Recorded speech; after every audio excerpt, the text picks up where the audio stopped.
pourquoi on aime creuser? Et là tu te dis que cette question elle est quand même vachement bizarre parce que finalement, qui aime creuser? Les gens du BTP, les sociétés pétrolières, les enfants dans les bacs à sable? Oh, il y a aussi les joueurs de Minecraft et finalement bien plus. D'ailleurs, je suis sûr que tu te reconnais là-dedans. Déjà, si on prend juste les joueurs de Minecraft, ça fait presque 2% de la population mondiale. Et encore, pour jouer à Minecraft, ça demande d'avoir accès aux jeux vidéo, de pouvoir les faire tourner. Donc même avec cette limite technique, ça fait énormément de gens. Et puis, qui n'a jamais creusé dans le sable à la plage? Parfois même pour le seul plaisir de creuser sans construire de château ou autre tapatatoïde. Avoue, t'as forcément déjà fait ça aussi. Le truc c'est que, dans les jeux vidéo, il y en a certains où c'est vraiment agréable de creuser et qui donnent envie de le faire, alors que d'autres pas du tout. Puis j'ai repensé à Core Keeper. Et je me suis demandé pourquoi ce jeu spécifiquement, il me revenait souvent en tête. Si pour vous c'est Minecraft, ça fonctionne aussi bien sûr. Alors, ce ne sont pas les seuls, mais ce sont d'excellents exemples. Il y en a plein d'autres dans le genre. Et d'ailleurs, pas juste pour l'idée de creuser, mais pour tous les aspects de construction, plantation, survie et j'en passe. Alors prends ta pioche et n'aie pas peur, on est parti pour aller en profondeur. Et je te promets que ce sera pas trop sombre. Imagine un monde de terre, de roches, de minerais, d'herbes, de bois, de sable. Bref, un monde classique, vaste, étendu et varié. Un monde que tu pourras, si tu le souhaites, remodeler à ta guise. Suivre tes envies, tes inspirations, tes désirs, tes souhaits et surtout en faire le lieu qui te convient. Franchement, quoi de mieux qu'avoir son petit coin tranquille. Pour ça, évidemment, il va pas juste falloir y penser, il va pas juste falloir le rêver, pas juste l'espérer. Il va te falloir y mettre la main à la pâte. Partir de nulle part dans un endroit qui ne t'appartient pas, appréhender ton espace et en découvrir les stigmates. Tu n'étais pas là avant et tu retrouves pourtant les marques de ce qui fut tout en imaginant ce qui sera. Tu te projettes tout en étant perdu, seul avec ces murs, vestiges d'un ancien combat. Celui de la vie qui avance sans toi. Un monde empli des mémoires d'autrefois. Seul face au temps et ta survie en danger, il te faut savoir t'adapter. Découvrir, chercher et appréhender cet univers mystérieux. Ni une ni deux, tu retournes à tes souvenirs d'enfance et à la chose la plus naturelle qui soit. Creuser. Creuser non pas un peu, mais creuser à n'en plus finir. Répéter inlassablement cette action si simple, mais tellement satisfaisante. Et avoue que c'est hyper agréable quand tu le fais dans le jeu.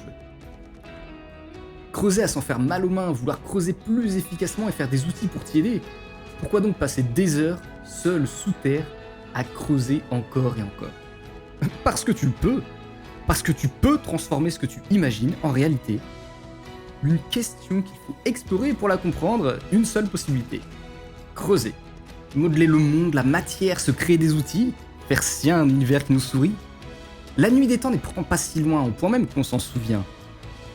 L'homme a toujours créé, sculpté, creusé et bâti. Plutôt que d'évoluer et de s'adapter à son environnement, c'est le monde qu'il a façonné pour lui. Et franchement, merci à lui, parce que sinon on serait encore dans les grottes. Il a manipulé ce qui était à sa portée pour en faire ce qu'il pouvait utiliser. Un silex, un couteau, le feu et de quoi manger. Pour survivre, ce sont ces idées qui ont évolué. Si je ne peux m'enfuir, je dois grimper. Si je ne peux manger, je dois chasser. Si je ne peux me réchauffer, je dois m'habiller. Et si je veux dormir, je dois être protégé. Finalement, les jeux dans lesquels nous nous plongeons corps et âme pour les changer à notre image ne sont que le prolongement de ce besoin de maîtriser notre environnement. Cette envie insatiable de survivre, cette pulsion, cet instinct. Et une fois que la survie est assurée, alors continuer pour gagner en confort. C'est d'ailleurs amusant car, sans pour autant jamais devenir plus fort, l'humanité a pourtant toujours assuré sa pérennité. Et tout cela, quand bien même ça semble irrationnel, il y a quand même quelques fondements bien calculés.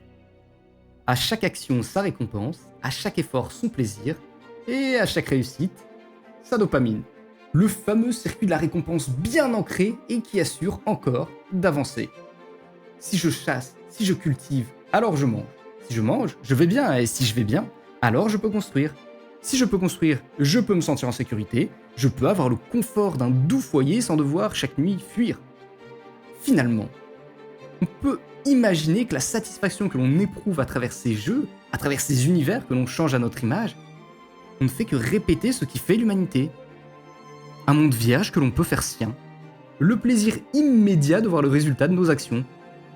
Et il faut reconnaître que c'est quand même vachement cool de voir son chez-soi virtuel prendre forme. Si je prends ma pioche et que j'avance, la zone sera libérée. Dans quelques minutes, je pourrais y placer un sol, quelques murs, et ce qui aurait réellement pris quelques années dans la réalité ne prend ici que quelques minutes. Ce temps que je ne passe plus à courir après la nourriture, je peux le passer à cuisiner. Ce temps que je ne passe plus à trouver un lieu où dormir, je peux le passer à créer de nouveaux outils et explorer. Car après la survie vient le confort, l'épanouissement. Un monument, un fondement qui mène l'humain où il est. Une pyramide dont Maslow en est l'architecte quand même.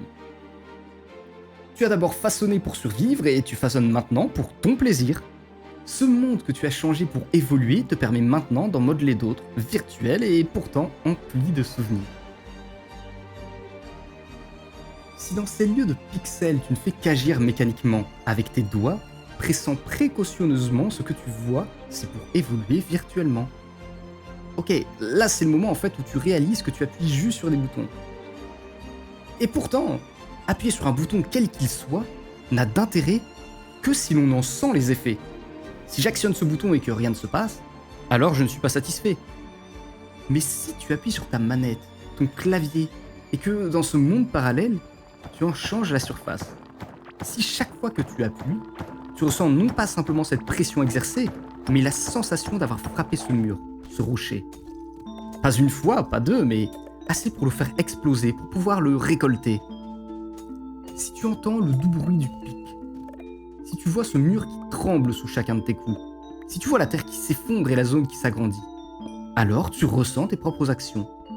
Tu ressens cette récompense, cette sensation qui montre que tu touches ce mur, ce bruit qui résonne dans tes oreilles. Agréable, doux et satisfaisant.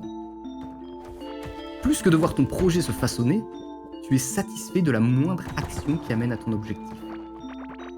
Chaque mouvement est maîtrisé mais vif. Tu avances, tu pioches, tu mines, tu récoltes. Tu entres dans cette boucle de plaisir, d'agir et d'être récompensé avant même d'avoir terminé. Tu ressens même une satisfaction à la simple idée de savoir que tu vas pouvoir jouer. Et me mens pas, tu connais cette sensation d'attendre la fin de journée juste pour ça, aller te poser et jouer.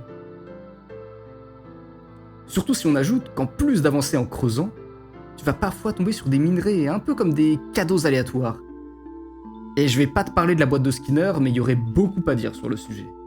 Ces animations, ce rythme, ce feedback visuel et sonore qui crée en toi une boucle d'addiction douce.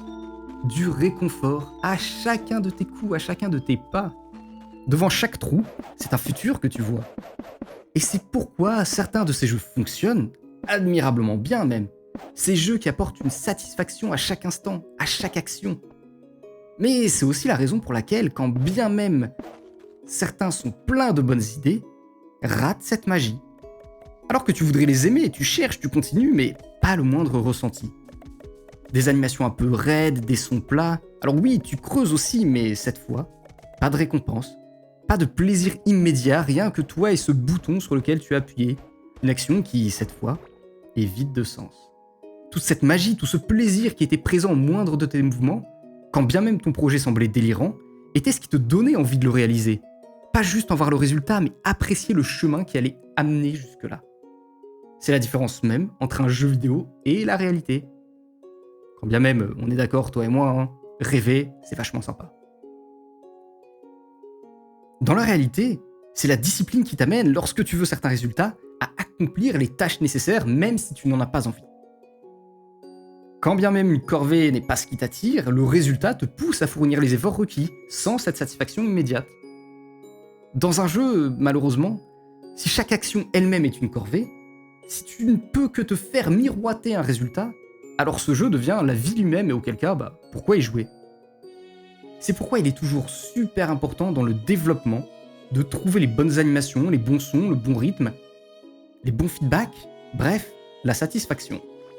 Tout ça pour dire que finalement, aimer creuser, c'est simplement un savant mélange entre la réalité humaine et le talent des développeurs. Retourner à quelque chose de nécessaire pour l'humain, de naturel, mais lui ajouter cette petite touche de plaisir maîtrisé, cette délicate satisfaction d'un coup de pioche bien placé, d'un mur positionné et d'une partie bien avancée.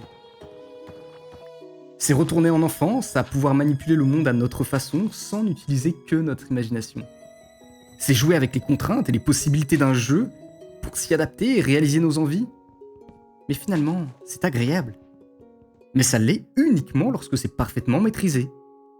C'est là qu'on se rend compte du talent de certains studios pour donner du plaisir dans les actions les plus simples, de chaque détail peaufiné qui, lorsqu'ils sont maîtrisés justement, en deviennent invisibles. On apprécie simplement de jouer, d'avancer, de progresser et de creuser. C'est uniquement lorsqu'on cherche à comprendre pourquoi on apprécie qu'on peut mesurer toute cette précision et toute cette maîtrise. Au final, d'une nécessité de survie, nous sommes passés à l'épanouissement simplement en creusant. Enfin, pas uniquement. Alors, à la question pourquoi on aime creuser, la réponse elle est pourtant simple.